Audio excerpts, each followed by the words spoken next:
Hello guys, मेरा नाम Carson है। और जो कहानी मैं आपको बताने जा रहा हूँ वो किसी डीप वेब स्टोरी या किसी अननोन घटिया वेबसाइट की तरह लगती होगी, लेकिन मानो या ना मानो, जितना आप सोचते हैं खतरा उससे कहीं ज़्यादा करीब है। क्योंकि जहाँ मेरे साथ ऐसा हुआ है वह है फेसबुक। यह सब उस दिन शुरू हुआ जब मैं अपनी माँ के बेड बेचने की कोशिश कर रहा था।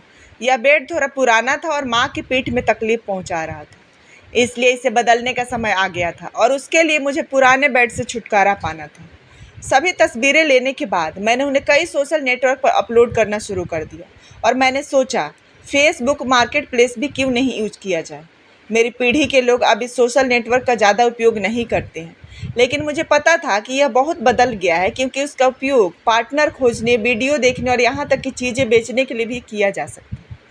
इसे पोस्ट करने के बाद कुछ दिन बीत गए और मैंने देखा कि पोस्ट में बेड के बारे में पूछने वाले कई रिएक्शंस और कमेंट्स थे, जैसे क्या चीज़ बेच रहे हैं, क्या मैं इसे सस्ती कीमत पर बेच सकता हूँ।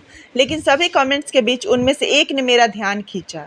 रेयान ने जवाब दिया और बहुत ही सीधे तरीके से। उन्होंने कहा कि यह वैसा बेड था जिसकी उन्हें तलाश थी और वह तुरंत खरीदना चाहते थे। उसने मुझसे पूछा कि इसे कहाँ से लेना है और मैंने उसे अपने घर का एड्रेस दिया। उसके यहाँ आने से मुझे कोई परेशानी नहीं थी। वैसे भी मैं और मेरे दोनों भाई वहाँ होंगे, इसलिए कोई भी कुछ भी अबनॉर्मल करने की हिम्मत नहीं करेगा। एक बार जब मैंने उसे एड्रेस भेजा तो उस आदमी ने मुझे जवाब देना बंद कर दिया। क्या उसने इरादा बदल लिया था? जैसे जैसे दिन बीतते गए नए खरीदार सामने आते गए। मैंने एक कपल को भी एड्रेस दिया जिन्होंने मुझे बताया कि वो अपनी गेस्ट रूम में ऐसा बेड चाहते हैं, और वे बहुत विनम्रता से आए, पे किया और उसे ले गए। लेकिन ये वो लोग नहीं हैं जिन पर मैं ध्यान केंद्रित करना चाहता हूँ। वह है रेयान, जिसे मैंने पहले एड्रेस दे दिया था। जिस दिन से यह सब हुआ, सड़क के पार एक अजीब कार पार्क होने लगी। मुझे पता था कि यह कार पड़ोसियों की नहीं थी, क्योंकि पड़ोस में सिर्फ दो गरीब बूढ़े थे जो फुटपाथ पर एक अजीब कार होने की कभी शिकायत नहीं करेंगे। हर दोपहर कार घंटों वहीं खड़ी रहती। उस कार में कोई अंदर नहीं आता, कोई बाहर नहीं निकलता था। मेरे भाइयों और मैंने यह देखने के बारे में सोचा कि वहाँ कौन था, लेकिन हर बार जब हम खिड़की को छूते थे तो काली की हुई खिड़कियाँ नीचे नहीं होती थी और हम यह देख नहीं पाते थे कि अंदर कौन है। कुछ दिनों बाद हमने ध्यान देना शुरू किया कि जब मेरी माँ वहाँ अकेली होती थी तो यह कार आती थी, और इससे हम और भी डर गए। मेरी माँ को इस रेयान से मैसेज मिलने लगे। मैसेज काफ़ी परेशान करने वाले थे। ये सवाल जवाब करता कि उसने क्या पहना था और उस दिन उसने क्या किया, और इसे और भी भयानक बनाने के लिए वह उससे उन चीज़ों के बारे में पूछता जो उसे पता था कि वह अगले दिन करने जा रही थी। हमने अपनी माँ से पूछा कि यह आदमी कौन था और उसने उसे अपने फेसबुक फ्रेंड्स में क्यों रखा, तो उसने कहा कि वह नहीं जानती, कि उसने सोचा कि उसने उसे पास के स्टोर में जाते देखा है। जब हम यह बातचीत कर रहे थे तो कुछ अजीब घटना मेरे दिल को रोका और लगभग जोर से चीख निकली। मैंने अपना सिर उठाया और खिड़की से हमें एक अजीब सिलहुट दिखा। खिड़की करीब करीब बंद ही थी, लेकिन अभी भी उसके आर पार नजरें देखने के लिए काफ़ी जगह थी। कोई हमारे घर पर हमला करने की फिराक में था। मैं हताश होकर वहां गया जहां हमलावर था, जबकि मेरी माँ को मेरे भाइयों को बुलाना पड़ा। मैं बाहर निकला तो वहां कोई नहीं था। यह व्यक्ति भूत जैसा था। मैं घर के अंदर वापस चला गया, लेकिन मुझे कुछ आश्चर्य हुआ। घर का दरवाज़ा बंद था। अचानक मैंने इसके पीछे एक चीख सुनी। यह मेरी माँ थी। कार्सन, मदद करो, कोई घर में घुस गया था। जब मैं घर के चारों ओर देखने के लिए गया कि कौन हमारी जासूसी कर रहा है, तो वह व्यक्ति छत पे चढ़ गया होगा और घर के अंदर घुस गया होगा और दरवाज़ा बंद कर लिया होगा। मैंने दरवाजे को जोर से पीटा और लात मारी, लेकिन कोई फ़ायदा नहीं हुआ। मदद के लिए मेरी माँ की पुकार तेज़ दर्द भरी चीखों में बदल गई, और मैं जितना ज़ोर से कर सकता था उतना ज़ोर से दरवाज़ा पटकना जारी रखा। कई सेकंड के बाद चीखना बंद हो गया और अंतिम झटके के साथ दरवाज़ा टूट गया। जब ऐसा हुआ तब मुझे एहसास हुआ कि घर पूरी तरह से बंद है। किसी ने अंदर से लाइट काट दी थी। उस पल में मुझे कुछ एहसास हुआ। वह व्यक्ति हमारे घर को अंदर से जानता था। उसने निश्चित रूप से महीनों से इसकी योजना बनाई थी।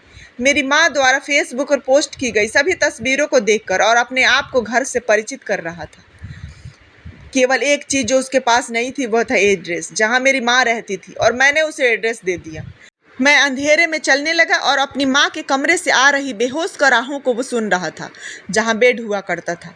कराहने की आवाज़ें कम होती जा रही थी। मुझे वहाँ पहुँचना था, इससे पहले कि मैं उन्हें पूरी तरह से सुनना बंद कर दूँ। मैं उस दिशा तक पहुँच गया जहाँ से आवाज़ें आ रही थी, लेकिन इससे पहले कि मैं करीब पहुँचता मैं किसी चीज़ से टकरा गया। यह एक व्यक्ति था, लेकिन यह किसी चीज़ से भीगा हुआ था। मेरी आंखें थोड़ा-थोड़ा करके अंधेरे में अनुकूल हो गए, तभी मुझे एहसास हुआ कि वह मेरी माँ थी और खून से लथपथ थी। थोड़ा-थोड़ा करके मेरा दिमाग समझने लगा कि मेरी आंखें क्या देख रही है।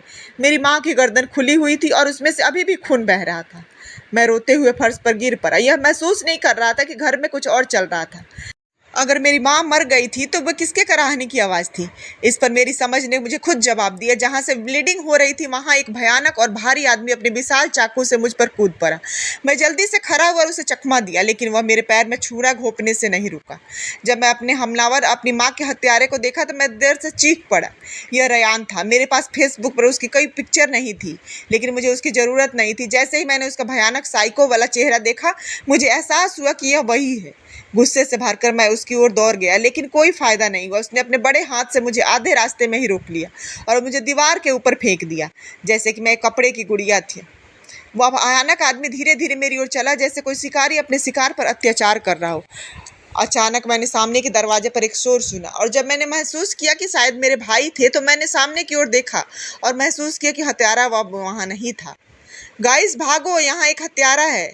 इस चीख ने ही मेरे भाइयों को घर में तेजी से दौड़ाया और उनकी सबसे बड़ी गलती थी जो वे कर सकते थे। रयान उनमें से एक पर जोर से कूद गया और उसे पीठ में बुरी तरह से चाकू मार दिया।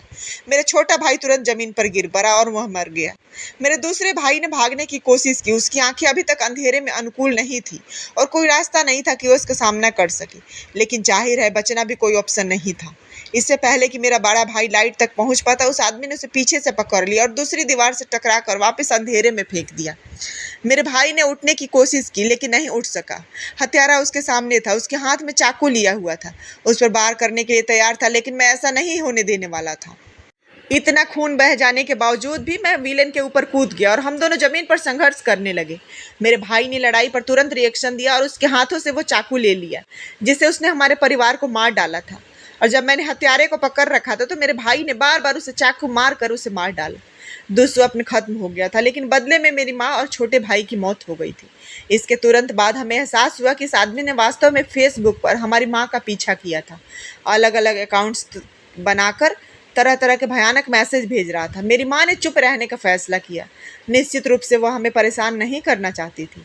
उस दिन से मैं उन लोगों की रिक्वेस्ट कभी एक्सेप्ट नहीं करता जिन्हें मैं किसी भी सोशल नेटवर्क पर नहीं जानता।